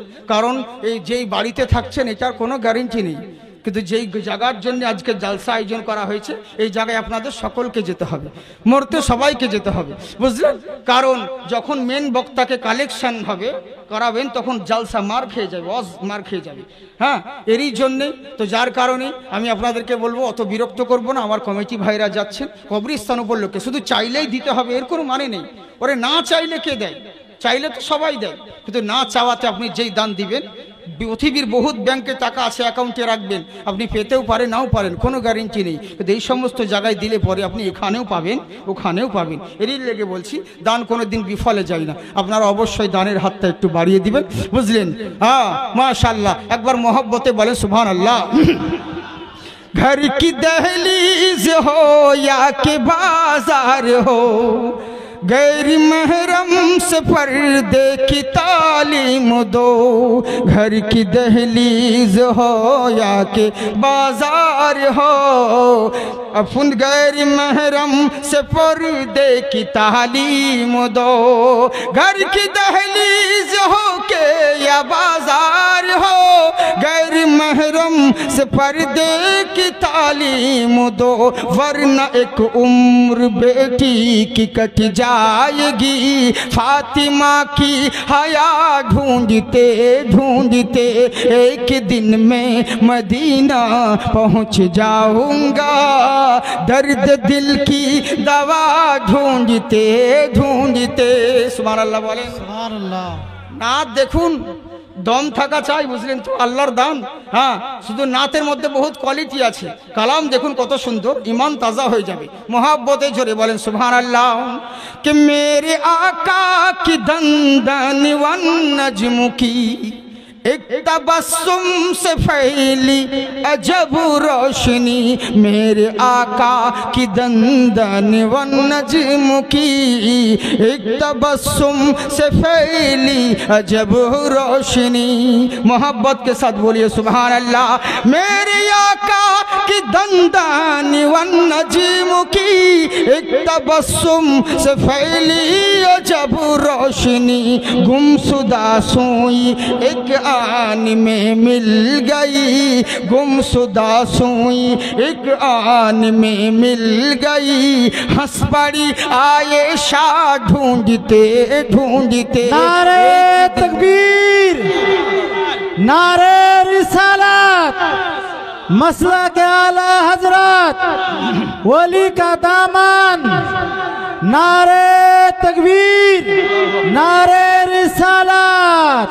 चतुर्वेदी जाकिर हुसैन साहेब নারে তাকবীর, নারে রিসালাত। যাই হোক, আমি ভাবলাম হয়তো চতুর্বেদী ফকির হোসেন বলতে যাবে, হয়তো জাকির হোসেন না বলে এরকম হয়ে যায় গোলমাল। চতুর্বেদী বলতে গিয়ে আয়ুর্বেদী হয়ে যায়। আমি ইউটিউবারদেরকেও বলবো, ভাই শুধু 2-4টা শ্লোক গং বং চং করে দিলে চতুর্বেদী যাকে তাকে লিখেও না। দেশের পরিস্থিতি খারাপ, যেদিন বাটাম খাবে সবাই না সেদিন বুঝবে খেলা। হ্যাঁ, এই হচ্ছে ব্যাপার। এগুলো অন্যায়, কিন্তু 2-4টে নাত পড়ে দিচ্ছে, কেউ শায়রে ইসলাম হয়ে যাচ্ছে, 2-4টে হাগার মুতার ফতোয়া দিয়ে দিচ্ছে, তাকে মুফতি বানিয়ে দিচ্ছে, 2-4টা একটু হয়তো শ্লোক মন্ত্র তাও আবার ভুল ভাল পড়ে দিচ্ছে, চতুর্বেদী হয়ে যায়। এগুলো অন্যায় কিন্তু চরম, বুঝলেন? তো এগুলো সবাই কি দরকার ভাই? কোরআন হাদিসের কি কমতি আছে? ওই বলে শেষ করা যাবে না, আমাদেরকে কিছু কথা বলতে হয় দেশের পরিস্থিতি অনুযায়ী। তাই বলে যদি ও তাকে পেশা মনে করে নাও তাহলে তো গোলমাল হবে না, বুঝলেন? আর একই পুঁজি কদিন চালাবে? সংস্কৃত পড়ার যোগ্যতা আছে? যদি তোমার সামনে সংস্কৃত কিতাব পড়ে দিই আর বলি যে বলো সূরা ফাতিহার তাফসীর আমার এখানে করো, এদের যেটা মন্ত্র সেটাই বলো, বিয়ে পড়াবার সময় কি বলে সেটা বলো, হ্যাঁ, যখন দুর্গা যখন বস্ত্রহরণ হয়েছিল তখন কি ঘটনা ঘটেছিল সেটা বলো, যদি বলি মা সরস্বতী সর্বপ্রথম কাকে অন্ন দান করেছিল কই সেটা বলো, যদি বলি শিবের মাথায় কেন জল ঢালতে হয় বলো, তো তুমি বলবে না তাহলে চতুর্বেদী কিসের? ওই অঙ্গং চঙ্গ খালি ওই একটা মন্ত্র হরতি পাবাম পরম পদম ওই শোনার লেগি। হ্যাঁ, এগুলো কিন্তু উচিত নয়, বুঝলেন? তো যাই হোক, এগুলো করা ঠিক নয়, আমি সব কথা বলছি না। তবে আল্লাহ যেন আমার সকলকে হিদায়াত করুক। আমার প্রত্যেক সুন্নি ওলামা হচ্ছে এক একটা ফুল, বুঝলেন? এক একটা ফুলের এক একটা খুশবু। কিন্তু ওই যে বললাম, আলেমের কদর তখনও ছিল, এখনো আছে, চিরদিন থাকবে। হ্যাঁ, কত রকম পাতান আসবে আবার চলে যাবে, এতে কোনো দুঃখ করে লাভ নেই, বুঝলেন তো? আসা যাওয়া এটাই হচ্ছে নিয়ম, চিরদিন সবার জন্য নাই। আল্লাহ আমাদেরকে বুঝার তৌফিক দান করেন, বলেন আল্লাহুম্মা আমিন। হাত উঁচিয়ে বলেন আল্লাহু আকবার। আর বলবো, সত্যি বলছেন? শুনবেন? কারা কারা শুনবেন হাত উঠান। যারা যারা হাত উঠালেন 2000 করে টাকা এনে দেন। হ্যাঁ জানি তো দিবেন না, হ্যাঁ আমি জানি দিবেন না। মানুষ হচ্ছে স্বার্থ। ওরে বাপ মরে গেছে হাসানপুরে, বিটি আছে আখেরিগঞ্জে বা রানীতলায়, ওখান থেকে বিটি গাড়িতে টোটোতে চেপে কান্না করতে করতে আসে। হাসানপুরের লোক বুঝতে পারছে এবার মাল আসছে, কান্না করছে। আর আমার আব্বা ছিল বিহার পরে ছাপ্পর কাঠ কিনা দিব, এখন কে দিবে লো, বাবা পটল তুলে দিল। বড় ভাই বলছে কাঁদিস না বহিন, আমি দিব, আমি দিব তোকে ছাপ্পর কাঠ, বাপু না তো কি আছে। আবার দেখছে খাট যখন পেলাম আর একটা জিনিস বাইক ওটা লাগবে, তো আবার কান্না শুরু করলো। আমার বাবা কোয়া ছিল বিহার 3 মাস পর হোন্ডা কিনে দিব, এখন কে দিবে লো, বাবা কেন চলে গেল। ছোট ভাই বলছে কাঁদিস না বহিন, চুপ, দরকার হলে পোখর বিক্রি করে তোকে বাইক কিনে দিব, মোটরসাইকেল, এখন তো চুপ। দেখছে দুটোই পেয়ে গেছি, তখন ওই ঘরে ঢুকে বলছে বয়স হয়ে গেছে, আল্লাহর মাল আল্লাহ লিয়াছে, মরতে তো একদিন হবে, সকলকে তো হবে, দুঃখ করি আর লাভ কি, কে দিবার লাভ কি, বুঝেছেন তো? মানে মাল পেয়ে গেছে যাকে, সব স্বার্থের কান্না, বুঝলেন? পয়সা যখন বলছি কারা শুনবেন হাত উঠাচ্ছেন, আর পয়সার কথা বলছে তো এমনি করছি, ওরকম করিয়েন না শোনা। হাত উঠিয়ে বলেন আল্লাহু আকবার। হ্যাঁ মাশাআল্লাহ, সুবহানাল্লাহ, জিন্দাবাদ। জি, আল্লাহ পাক আপনাদেরকে আবাদ রাখুক। তুমি কি জানো না, যখন একদিন মস্তিয়েছ একদিন পস্তাতে হবে। যখন রুজির মালিক আল্লাহ মুখে বলছো কিন্তু অন্তরে মানোনি, তখন বিপদে পড়ে বলছো আল্লাহ যা করে তাই মেনে নিতে হবে। এতদিন মনে ছিল না, কাজ করার সময় মসজিদে যখন আজান দিতেছিল তখন মনে হয়নি ওরে শোন রুজির মালিক আল্লাহ, ব্যবসা যখন হবে হবে, চল আগে নামাজটা পড়ি, তখন আল্লাহর কথা মনে হয়নি। এখন দেওয়ালে পিঠ থেকেছে, এখন এবার বলছো আল্লাহ যা করবে তাই মেনে নিতে হবে, এখন বুঝছে না, বুঝলেন? এই হচ্ছে ব্যাপার। হ্যাঁ, এই হচ্ছে ব্যাপার। এর জন্য দায়ী হচ্ছে আমরা বাবজি, এর জন্য অন্য কেউ দায়ী নয়, কাউকে দায়ী করে লাভ নেই। দেশের যা পরিস্থিতি এর জন্য আমরাই হলাম দায়ী। হ্যাঁ, তাই বার করলো কি শোনো, বললে কি হয়েছে, বলে এখন আমাদের প্রত্যেকটা পরিবারের উচিত হবে নিজের সন্তানদেরকে শাসন করা, নিজের সন্তানদেরকে আয়ত্তের মধ্যে রাখা। আজকাল করতে করতে ছোট আছে বলতে বলতে ছেলে বড় হয়ে গেল, আপনার আয়ত্তের বাইরে বেরিয়ে গেল, তখন আর শাসন করতে পারবেন না, তখন ঘুরিয়ে ও আপনাকে শাসন করবে। এরই লেগেই সময় থাকতে তাদেরকে শুধরানোর চেষ্টা করুন। মা বোন আপনারা যদি শুধরাতে পারেন তাহলে তাহলে এখানেও লাভবান হবেন, পরকালেও লাভবান হবেন। তাই বলছে বাবারে আমি আপনার মেয়েকে বিয়ে করব, কিন্তু বিয়ের আগে একবার মেয়েকে দেখান, আমি তো কোনো দিন দেখিনি। তখন বলছে শোনো আমার মেয়েকে কি দেখবে গো, আমার মেয়ের যা গুণ আছে আমি তোমাকে বলে দিই, তাহলে তো করবে। বলে হ্যাঁ বলুন। বলে শোনো আমার মেয়েকে দেখা লাগবে না, যা যা আমার মেয়ের মধ্যে গুণ আছে আমি সবই বলে দিচ্ছি। বলে বলুন। বলে আমার মেয়ে কি দেখবে, ও তো দেখতে কালো। বলে তাই নাকি? বললে হ্যাঁ। বলে আমার মেয়ে শুধু কালো নয়, সে তো অন্ধ। বলে তাই নাকি? বললে হ্যাঁ। আর তোমার মেয়েকে কি দেখবে, কি করে আসবে, সে তো খোড়া, ল্যাংড়া, মুখে বোবা, কানে কালা ইত্যাদি অনেক রকম বর্ণনা দিলেন। বলে এগুলো হচ্ছে আমার মেয়ের গুণ, তোমার ইচ্ছে হলে বিয়ে করো, নইলে এখান থেকে কেটে পড়ো। মালিক চিন্তা করে নিল। আবু সালে মুসা জঙ্গি মাথা নত করে কোরআনের দিকে খেয়াল করে, আল্লাহ মানে মুফাসসালের দিকে খেয়াল করে। কি করবে? আমানতু বিল্লাহি ওয়া মালাইকাতিহি ওয়া কুতুবিহি ওয়া রাসূলিহি ওয়াল ইয়াউমিল আখির ওয়াল কদরি খাইরিহি ওয়া শাররিহি মিনাল্লাহ তাআলা ওয়াল বাসি বাদাল মাউত। আমি ঈমান এনেছি আল্লাহর উপরে, আল্লাহর রাসূলের উপরে, আল্লাহর ফেরেশতার উপরে, আল্লাহর কিতাবের উপরে। শুধু তাই নয়, আখিরাতের উপরে। খাইরিহি ওয়া শাররিহি মিনাল্লাহ তাআলা। ভালো মন্দ যা কিছু হয় সবই আমার তাকদীরের উপরে, আমার নসিবের উপরে। আমার নসিবে যদি ভালোই লিখে থাকে কেউ কোনোদিন খারাপ করতে পারবে না। আমার নসিবে যদি খারাপ লিখা থাকে কেউ কোনোদিন ভালাই করতে পারবে না। কি করব রে, মরতে একদিন হবে, দুনিয়া ছেড়ে একদিন মরে যে চলে যেতে হবে। আমার ভালো মন্দ সবই যখন আমার তাকদীরের উপরে, নিশ্চয় আমার নসিবে এটাই লেখা ছিল, মেনে নিতে হবে, তাছাড়া কোনো উপায় নেই। বলে ঠিক আছে হুজুর, আপনার মেয়ে যা হবে হোক, আমি ওই মেয়েকেই বিয়ে করব, বিনিময়ে আমাকে ক্ষমা দিতে হবে। সুবহানাল্লাহ। চিন্তা করতে পেরেছেন কত বড় ঝুঁকি? এ তো বিয়ে নয়, মনে হয় জানাজা। হ্যাঁ, কত বড় ঝুঁকি নিলেন জীবনে। বিয়ে করব কিন্তু আমার ক্ষমা চাই, ওই মেয়েকে বিয়ে করব, কানা ঘোড়া। আহারে, এবার তো পালাতে পারতেন, কিন্তু এবারও পালালেন না। চিন্তা করে দেখুন। আহারে, খুব সুন্দর কথা সামনে আসছে, কিন্তু বলতে গেলে আমার টাইম হয়ে যাচ্ছে, তো এটা হচ্ছে সমস্যা। আপনাদের বিরক্ত লাগে না তো? সত্যি বলছেন? হ্যাঁ হ্যাঁ হ্যাঁ হ্যাঁ হ্যাঁ, জি জি জি জি, হ্যাঁ মাশাআল্লাহ। হ্যাঁ, যেটা কবরস্থান উপলক্ষে কালেকশনের জলসা, অতএব আমি বলতে থাকবো, আপনাদের দিকে চাদর নিয়ে যাবে, যার যেটা পারবেন ইনশাল্লাহ কবরস্থান উপলক্ষে দিবেন, বুঝলেন? কারণ এই যেই বাড়িতে থাকছেন এটার কোনো গ্যারেন্টি নেই, কিন্তু যেই জায়গার জন্য আজকে জলসা আয়োজন করা হয়েছে এই জায়গায় আপনাদের সকলকে যেতে হবে, মরতে সবাইকে যেতে হবে, বুঝলেন? কারণ যখন মেন বক্তাকে কালেকশন হবে করাবেন তখন জলসা মার খেয়ে যাবে, মার খেয়ে যাবে। হ্যাঁ, এরই জন্যে তো, যার কারণে আমি আপনাদেরকে বলবো অত বিরক্ত করব না। আমার কমিটি ভাইরা যাচ্ছেন কবরস্থান উপলক্ষে, শুধু চাইলেই দিতে হবে এর কোনো মানে নেই। ওরে না চাইলে কে দেয়?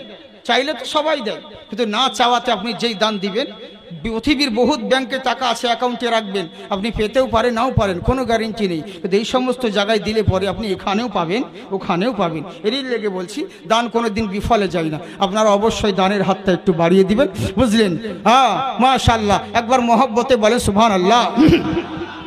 घर की दहलीज हो या के बाजार हो, गैर महरम से पर्दे की तालीम दो। घर की दहलीज हो या के बाजार हो, अपन गैर महरम से पर्दे की तालीम दो। घर की दहलीज हो के या बाजार हो, गैर महरम से पर्दे की तालीम दो, वरना एक उम्र बेटी की कट जाएगी।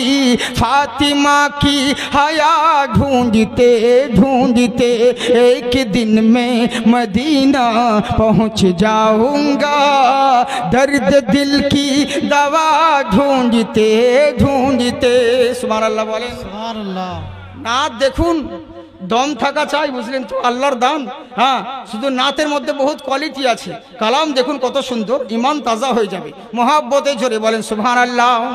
कि मेरे आका की दंदन वन नज्म की एक तबस्सुम से फैली अजब रोशनी मेरे आका की दंदन व नज्म की एक तबस्सुम से फैली अजब रोशनी मोहब्बत के साथ बोलिए सुभान अल्लाह मेरे आका की दंदन व नज्म की एक तबस्सुम से फैली अजब रोशनी गुमशुदा सोई एक आन में मिल गई गुमशुदा सोई एक आन में मिल गई हंस पड़ी आयशा ढूंढते ढूंढते नारे तकबीर नारे रिसालत मसला के आला हजरत वली का दामन नारे